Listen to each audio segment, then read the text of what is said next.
Bonjour tout le monde. Aujourd'hui, je vous montre une façon de prolonger un tampon et notamment le tampon Elf de Graffiti Girl. Je vous explique après. J'ai retrouvé ce top mode qui appartenait à ma fille et dedans il y a des pochoirs. Enfin, je sais pas si on dit des pochoirs. C'est vraiment un gabarit pour faire des pantalons, des robes, etc. Et j'ai eu l'occasion d'aller à Version Scrap, enfin Idée Créative à Lyon, récemment avec mes copines que je salue si elles regardent la vidéo. J'ai acheté le tampon Elf de chez Graffiti Girl qui me plaît beaucoup. Et je me suis dit, mais pourquoi pas prolonger ce personnage qui est tellement beau. Je la verrais bien avec une robe, voilà, prolonger cette elfe qui me plaît beaucoup. En fait, utiliser le tampon de différentes manières. Et là, c'est une des manières qui peut être sympa. Pour faire de l'art journal, après, mettre ça dans un cahier. Enfin bon, après, je verrai comment je l'arrange. Mais pour l'instant, c'était mon idée première. Donc, j'ai sorti ma plateforme de tamponnage parce que, bon, j'ai du papier à grain fin de chez Dalbe. Et du coup, les tamponnages sont pas forcément nets si vous les faites à la main. Donc la plateforme de tamponnage, c'est vraiment pratique pour ça. Donc du coup, ben voilà, j'encre avec je bafouille, avec ma Versafine, hein, parce qu'après je vais mettre en couleur mon petit personnage à l'aquarelle. Donc du coup, ben, il faut une encre qui résiste à l'eau, donc la Versafine noire, en l'occurrence.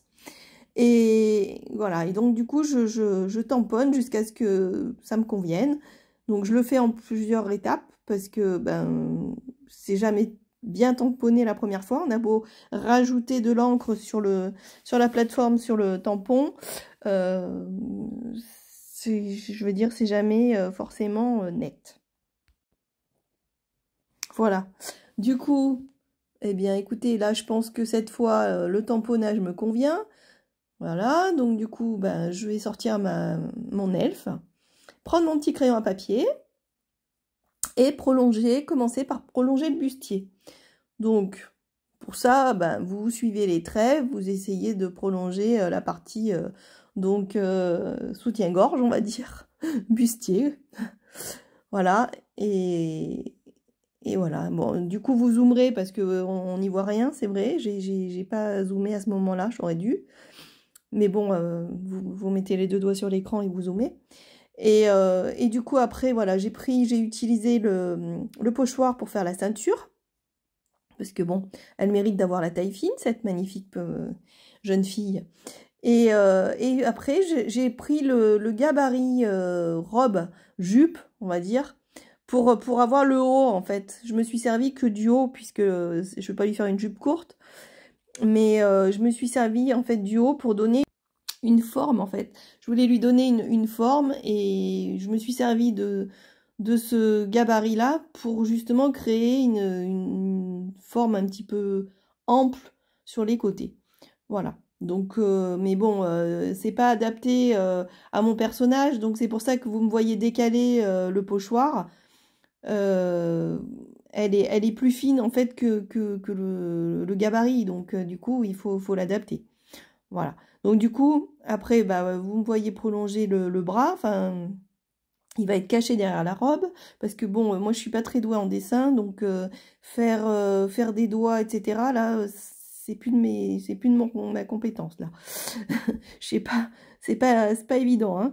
Donc du coup, je triche, je mets sa main derrière la robe. Voilà, elle est cachée. Et puis bon, finalement, c'est pas plus mal, hein. Après, quand vous découpez l'elfe, vous coupez l'intérieur du bras, là, enfin, le trou qu'il y a entre la robe et le bras.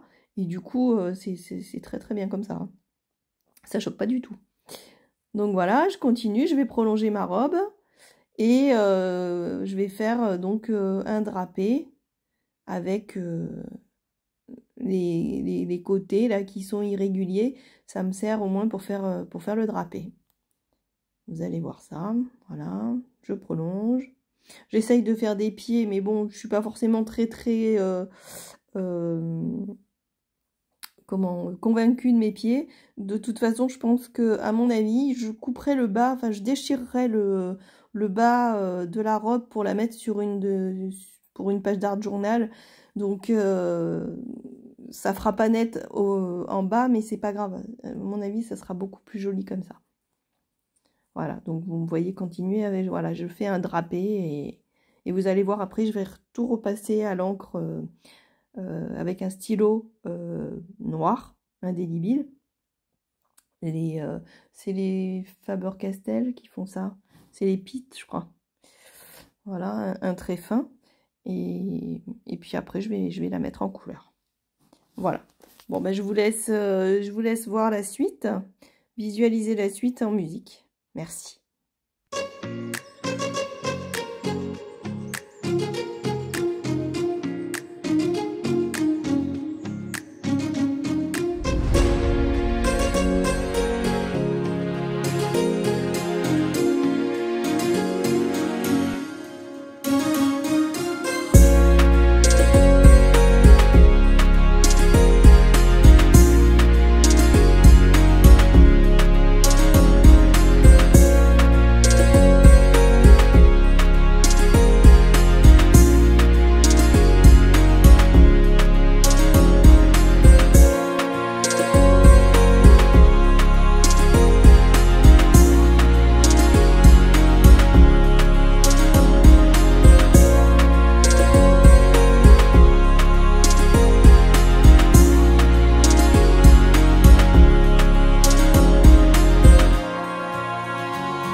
j'en reviens à la colorisation. Du coup, les couleurs que j'ai utilisées, essentiellement, c'est du rose opéra. Et pour faire le violet un peu aubergine, j'ai mélangé le bleu indigo avec du rose opéra et après avec du rouge pour faire un violet un peu plus intense. Voilà. Et alors, un truc qui est formidable, et ça vous le verrez après, c'est pour faire une couleur irisée.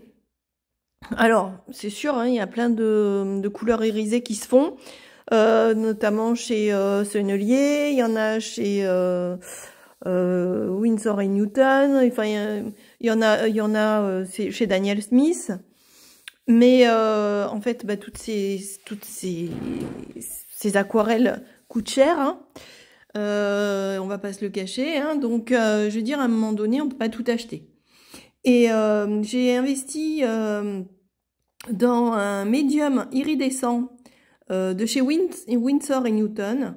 Donc, il est gris. Enfin, c'est un liquide gris avec des paillettes, en fait. Et vous mélangez ça à votre couleur, qui n'est pas pailletée, hein, et ça vous fait un éclat, c'est un truc de fou, quoi. Donc, en fait, vous pouvez faire toutes les couleurs, vous pouvez faire du rose, vous pouvez faire du bleu, vous pouvez faire tout ce que vous voulez. Moi, franchement, je suis ravie et très contente de cet investissement. Voilà, je vous le montre là. Parce que finalement, ben, ça sert à rien d'acheter des... Enfin bon, alors, ça sert à rien. Il y en a qui vont peut-être se fâcher si je dis ça, hein, chacun fait comme il veut. Hein. Mais pour ma part, je vois pas l'intérêt d'acheter une couleur irisée, dans la mesure où des fois, bah, on va acheter du rose et puis on va avoir une création qui va être en, je sais pas, en orange. Et on va se dire, mince, bah, comment on fait? Il faut racheter une couleur orange irisée. Et ben non, en fait, vous n'avez pas besoin. Vous prenez ce matériel, là, ce médium, et vous le mélangez à votre couleur. Et ça vous fera une couleur irisée magnifique. Voilà. Et franchement, je suis ravie de ce produit. Donc voilà, je sais qu'il y en a un peu partout. Je l'ai acheté moi personnellement chez Cultura. Mais après, je sais que la Fée du Scrap en vend aussi.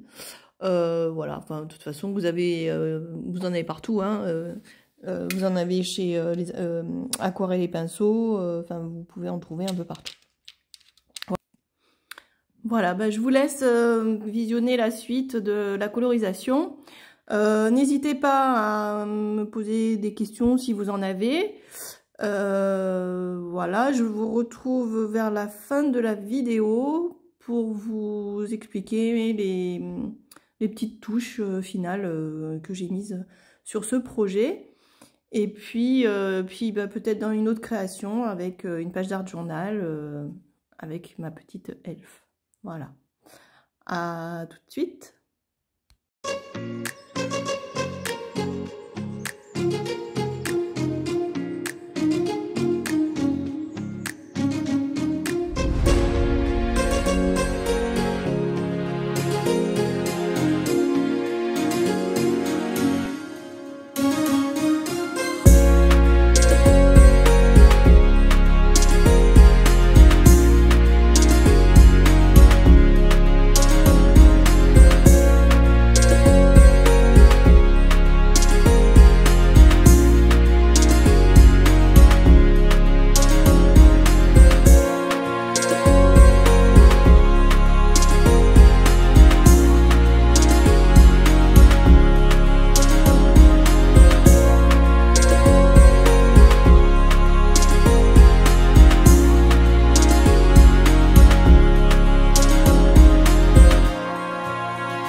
j'ai rajouté quelques touches de doré sur ces papillons qui sont sur sa tête, enfin, c'est sur sa coiffe. Et j'ai rajouté de l'artistro à certains endroits pour donner des effets, notamment sur le bustier. Voilà, là je termine avec une petite touche sur les lèvres, un petit peu de rouge à lèvres. Et du coup, je vous montre de plus près pour vous montrer les paillettes du médium iridescent. Je ne sais pas si vous allez réussir à le voir.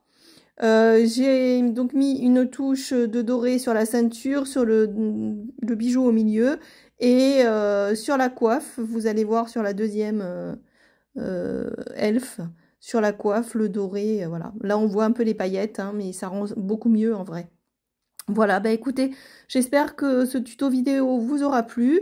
N'hésitez pas à liker et à vous abonner si ce n'est pas déjà fait. Voilà, bah, je vous dis à très bientôt. Au revoir.